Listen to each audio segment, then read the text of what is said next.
Les matins d'Aïssa sur Espace. Bonjour Aïssa et merci pour cette opportunité de pouvoir mettre en lumière le succès ou l'art de réussir à pas de tortue. En effet, oui, c'est une question philosophique puisque dans l'un des chapitres du livre, j'aborde sous l'angle, on va dire, un peu humoristique, cette phrase que certains peuvent entendre, pardon, l'homme blanc a inventé la montre, mais l'Africain a le temps.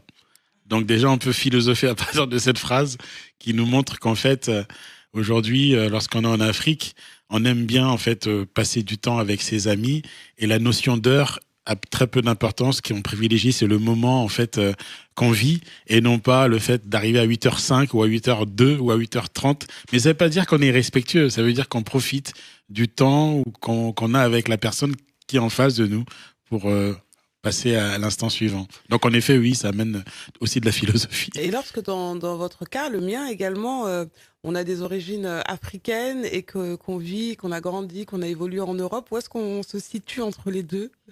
Est-ce qu'il y a un fossé? Est-ce que l'expression le cul entre deux chaises, entre guillemets, prend son sens dans le cadre du temps? Oui, alors en fait, il faut savoir l'allier de façon positive. En effet, lorsque on est dans un pays, quel que soit en Europe, en Occident, on a donc des contraintes qui sont liées à ce qu'on appelle la mesure de temps, qui est l'horloge, donc la montre.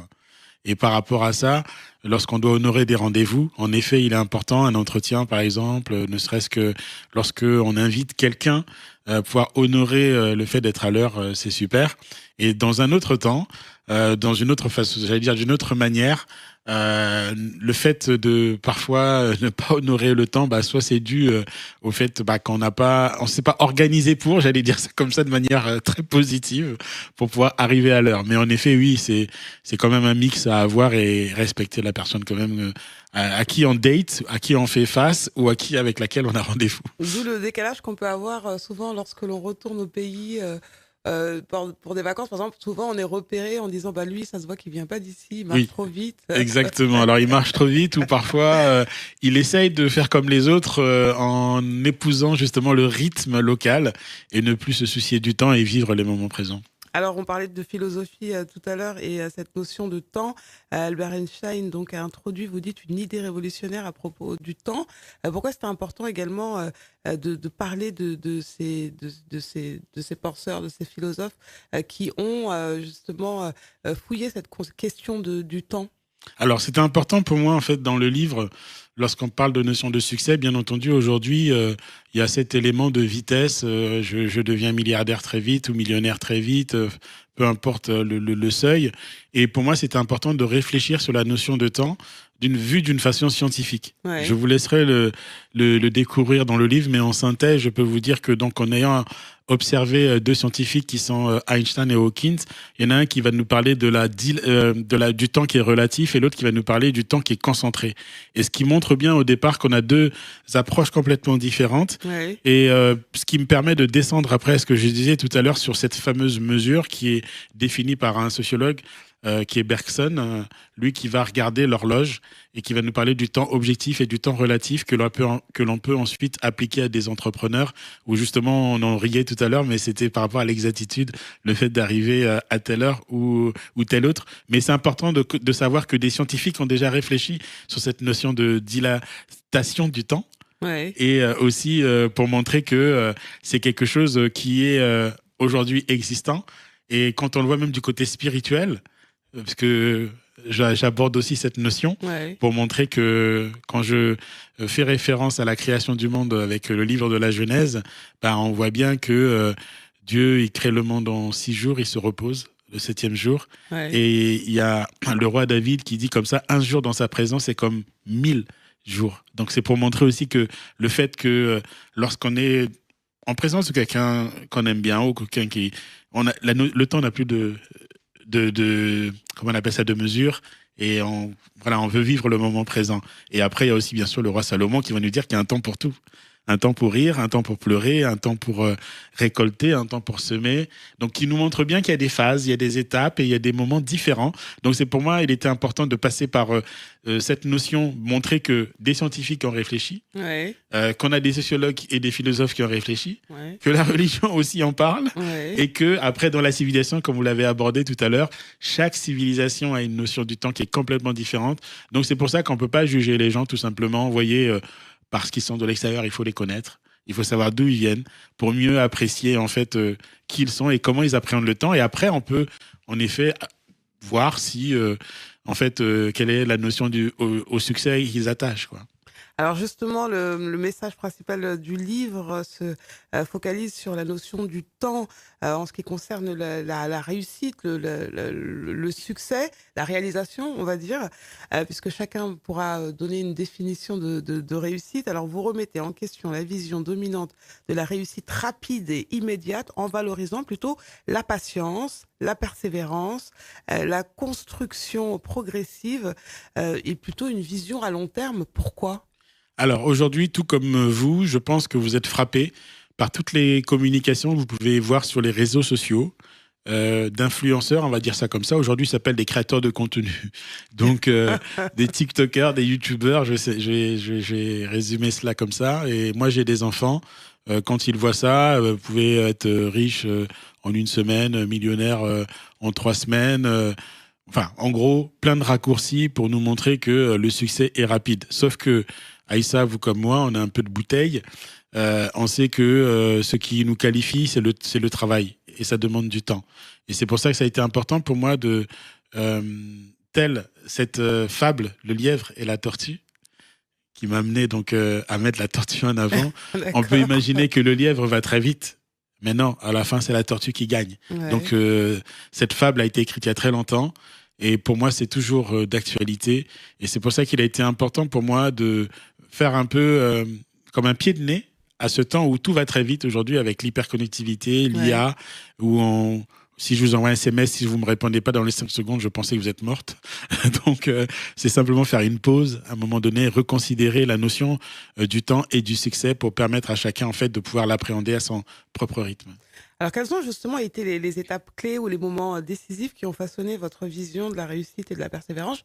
Je suppose que c'est votre parcours personnel qui vous a permis de développer cette philosophie et de vous dire, voilà, c'est important d'être patient et de ne pas réussir comme ça d'un clinquement de doigts, mais plutôt asseoir sa réussite. Tout à fait. Bah, ça commence. Moi, j'arrive en France. J'ai 6 ans, parce que je suis originaire, comme vous l'avez dit, du Congo, Brazzaville, et né à Pointe-Noire. Donc, j'ai eu la chance de faire toute ma scolarité en France, donc du CP jusqu'à l'université. J'ai tenu donc un master en management de transport logistique. J'ai eu cette chance de ne pas connaître la case chômage. Aussitôt, j'étais recruté dans les grandes entreprises en France, travailler dans le transport, progresser, et à un moment donné, arriver à ce qu'on appelle le plafond de verre. Donc, avec toutes les qualifications, toutes ces choses qui pouvaient me permettre d'accéder très vite à des postes, on va dire, de cadre dirigeant. Mais aujourd'hui, on s'aperçoit que voilà, ça prend un peu de temps. Donc ça, c'est le premier aspect. Le deuxième, c'est le fait que je me sois reconcentré en fait sur, on va pas dire mes origines, mais tout simplement le fait de se dire que j'ai beaucoup appris en France.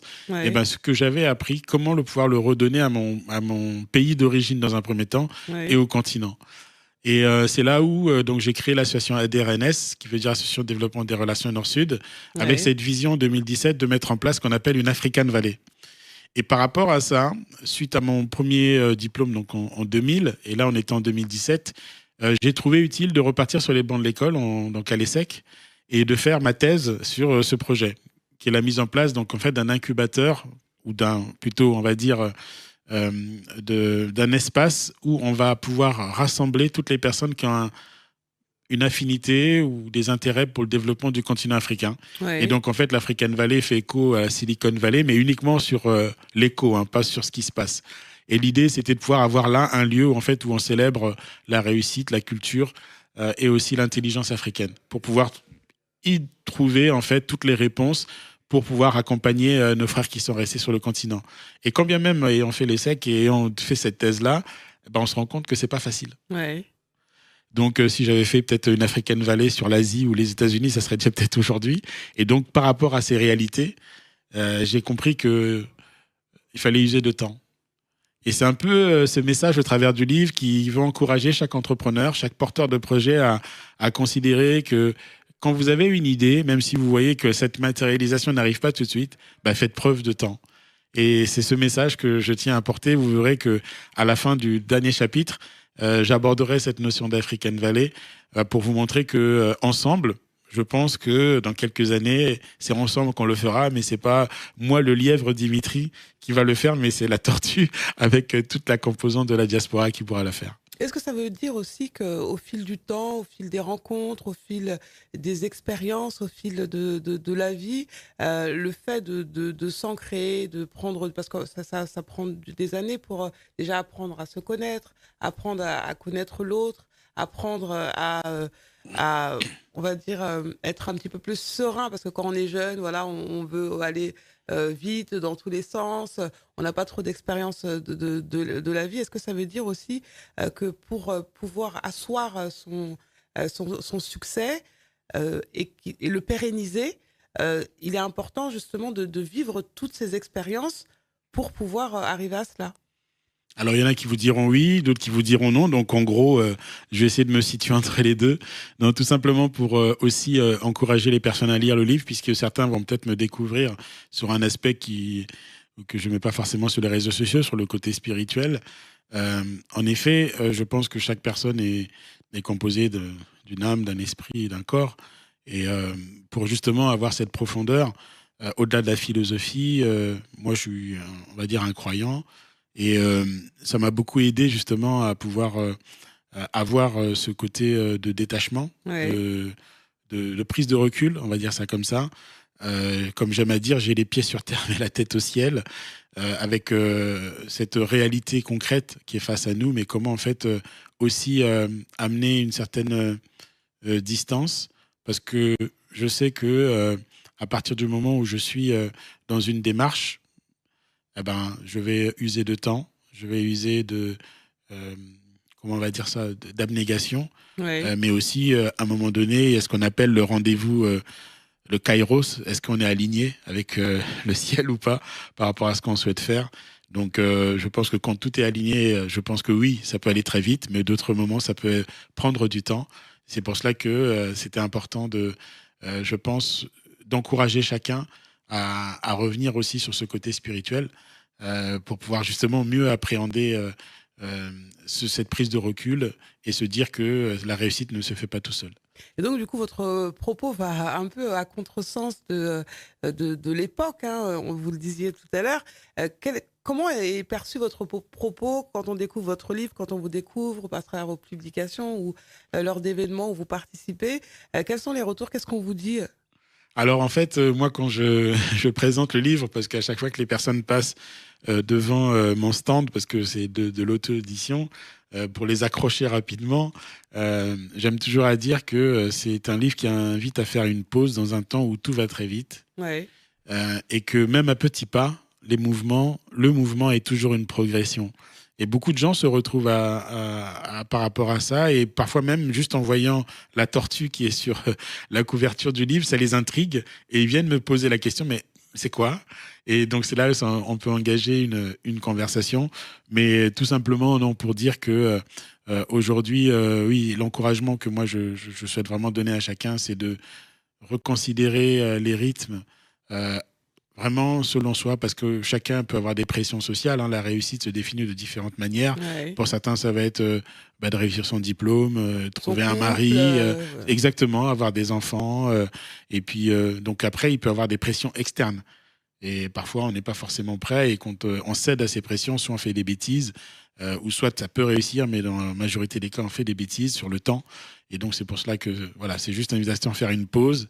Et puis, à ce que chacun, en fait, puisse revoir les choses à l'aune de sa propre réflexion, et aussi de ce qu'il peut croire en lui et de ce qu'il peut projeter sur l'avenir. Et vous, en tant que responsable patrimoine et immobilier, quelles sont les principales responsabilités et défis que vous rencontrez dans votre rôle actuel? Alors moi, aujourd'hui, je suis dans une grande entreprise, donc en France, qui fait du transport ferroviaire. Donc, je suis plus sur la partie transport de marchandises. Et en effet, je suis dans un rôle où je suis donc en charge du patrimoine et de l'immobilier, où je valorise, soit en mettant en location, soit en cédant, en vendant des terrains ou des bâtiments. D'accord. Et aujourd'hui, on est confronté dans un rythme où, en effet, dans une entreprise, il faut ce qu'on appelle les contraintes de court terme, de moyen terme et de long terme. Ouais. Donc, on est tout le temps, en fait, il y a des tensions entre le court terme et le moyen terme. Et il y a cette expression pour ceux qui sont cheminots, qui se retrouveront, on dit toujours qu'il faut attendre le contre-ordre avant l'ordre. On peut nous donner une direction à prendre, mais parfois le lendemain, comme on dit, la vérité d'un jour n'est pas forcément celle du lendemain. Ouais. Mais voilà, on doit jouer avec toutes ces contraintes. Mais autrement, juste une petite boutade de temps en temps. Moi, j'aime bien quand mon chef me demande quelque chose, je lui dis c'est à pas de tortue ou normal. Donc on rigole comme ça, simplement pour dire oui, il faut savoir s'adapter. Hein. De temps en temps, il faut aller tel le lièvre, mais de temps en temps, il faut savoir aussi prendre le recul nécessaire. Alors, vous avez accompagné apparemment des projets d'entreprise dans plusieurs pays africains, Congo, Cameroun, Ghana. Pourriez-vous nous donner un exemple concret de projet que vous avez qui vous a marqué particulièrement et pourquoi ? Oui, alors je vous en citais 2 ou 3 même. Le premier, c'est au Congo-Brazzaville, donc avec la vice-présidente de mon association qui avait à cœur de mettre un projet sur la place, donc construire une salle multiculturelle, où donc il pouvait y avoir différentes manifestations. Donc on a pu comme ça travailler le business plan avec elle, rencontrer le président du film panafricain à Cannes, qui nous a aidés dans la construction de cet espace. Et donc en 2021, on a inauguré donc une salle événementielle à Ngoyo, à Pointe-Noire, avec donc la contribution de la diaspora, une salle qui fait 250 places. Et donc là, nous sommes en train de voir quels sont aussi donc les prochains projets qu'on peut y faire. Ça, c'est la première des choses. Le deuxième projet, c'est au Ghana, où on a accompagné un jeune qu'on avait reçu dans nos after-work. Et en 2023, fin 2023, nous sommes allés donc au Ghana pour visiter cette ferme qu'il avait, donc de faire du poisson-chat et du tilapia. Ouais. Et on a donc fait un petit tour de table où on a fait ce qu'on appelle du test and learn, l'accompagnement, pour voir comment ça se passe. Donc ça, c'est le deuxième projet. Le troisième, c'est au Cameroun, où on a donc mis en place une microfinance pour accompagner les femmes qui sont en agriculture. Et aujourd'hui, cette microfinance va bientôt devenir une banque. Donc voilà, voilà les projets concrets. Alors, les after-work, justement, after-work hybrides que vous organisez visent à encourager l'investissement en Afrique. Alors, quel type de retour recevez-vous de ces événements et comment contribue-t-il au développement économique du continent ? Alors, là-dessus, ça s'est passé au moment du Covid, en 2021. Plus personne ne pouvait voyager. Donc, les aéroports étaient fermés. Et pour tous ceux qui observent un peu les réseaux sociaux, il y a toujours des événements sur l'Afrique. Et là, il n'y avait pratiquement plus rien. Et donc, on s'était posé la question comment poursuivre cela, et qu'avec l'essor de Zoom à ce moment-là et puis d'autres plateformes en ligne, donc nous, on avait choisi une plateforme qui s'appelait Opin, une plateforme américaine, où on a pu mettre en place donc, ce qu'on appelle des Connecting Days. Et on a travaillé comme ça sur 6 pays. Donc, il y avait le Nigeria, le Ghana, l'Éthiopie, le Sénégal, le Rwanda et... ça va me revenir. Le Congo et le Maroc. Ouais. Voilà. Et on a fait comme ça une journée sur chaque pays. Et c'était donc en gros 1 mois, un pays. On a fait ça sur 6 mois, où on a pu donc mettre en valeur donc non seulement le pays et les hommes d'affaires du pays. Et ça, c'était vraiment extraordinaire. Je vais vous citer un exemple. Pour le coup, on avait donc rencontré une personne donc, qui avait eu un one-to-one dans cette plateforme avec un producteur néerlandais de produits pour les poulets. Et il se retrouvait qu'il n'avait plus de fournisseurs, parce que là où il était dans son pays, il y avait le gros, celui qui tenait le marché, qui était leader sur le marché, avait un peu tensé ses fournisseurs à ne livrer plus personne d'autre que lui. Et donc, il s'était retrouvé sans fournisseur. Et grâce à notre plateforme, et ce moment-là qu'on avait organisé cette réunion, il a pu trouver un fournisseur en Hollande qui a pu donc se substituer à un fournisseur d'un autre pays européen que je ne citerai pas, mais pour pouvoir trouver une autre solution. Et donc, quelque chose, ils ont fait plus de, 5-6 conteneurs de comme ça, de produits pour les poulets. Ouais. Voilà. Alors, au-delà de vos activités professionnelles et associatives, quelles sont les passions qui vous animent et comment les intégrez-vous dans votre quotidien? Les passions aujourd'hui, on va dire qu'elles sont concentrées sur le, le développement en fait et l'accompagnement des porteurs de projets, des chefs d'entreprise ou des dirigeants à structurer et leurs projets et les aider en tout cas dans la réalisation des idées qu'ils ont. Voilà comment je peux me définir. Alors, vous mentionnez monsieur Mossadegh Bali, qui a d'ailleurs préfacé le livre, oui, tout à fait. Le livre, que vous le présentez comme une source d'inspiration. Alors, présentez-nous un petit peu cette personne. Monsieur Mossadegh Bali, aujourd'hui, c'est une personne très connue sur le continent africain et au-delà, puisque j'ai eu la chance de le connaître, moi, sur les réseaux sociaux. C'était en 2020-2021. J'ai eu la chance d'aller au Mali aussi et donc rencontrer ses équipes.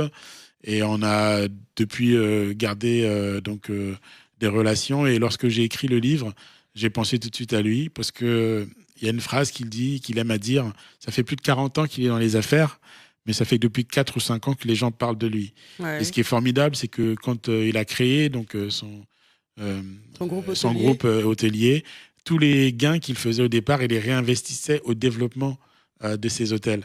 Et donc, ce qui montre bien qu'aujourd'hui, lorsqu'on a des entrepreneurs qui parfois dilapident ou qui confondent la caisse avec leur poche, c'est aussi une source d'encouragement et aussi pour nos jeunes frères qui sont dans l'entrepreneuriat pour montrer qu'il y a des rôles modèles qu'il faut suivre et qui nous montrent que le succès, c'est sur le long terme. Et là, on se rejoint, vous voyez, pour montrer que c'est sur le long terme que l'on réussit et pas à court terme. Alors, comment vous conciliez votre vie professionnelle, tous ces engagements associatifs, etc., avec votre rôle de père? Vous parliez de vos filles tout à l'heure, à qui vous vouliez apprendre également cet art de réussir à pas de tortue. Alors, comment justement vous conciliez ce rôle de père, notamment dans la transmission de vos valeurs? Alors moi j'ai la chance, j'ai 4 enfants, j'en ai 2 qui sont à l'université et 2 qui sont, on va dire, au collège. 2 garçons, 2 filles, donc on va dire à chaque fois le garçon-fille dans le bon ordre, le choix du roi 2 fois. Non, écoutez, aujourd'hui, moi j'essaie d'allier ma vie professionnelle avec aussi le fait d'encourager mes enfants. Par exemple, aujourd'hui, on a la chance d'avoir le télétravail en France. Ouais. Donc, le mercredi, quand je suis en télétravail, ça me permet de pouvoir m'occuper des enfants qui ont des activités sportives. Ou le samedi matin, accompagner. Je suis souvent parent accompagnateur pour le foot. Donc, vous voyez, donc ça me permet aussi d'avoir des moments comme ça d'évasion et de respirer et bien sûr de soutenir mes enfants dans ce qu'ils font. Mais aussi en étant engagé parce que c'est des nuits blanches quelquefois ou des nuits très tard pour les autres projets parce que j'aime aussi mon travail, donc voilà.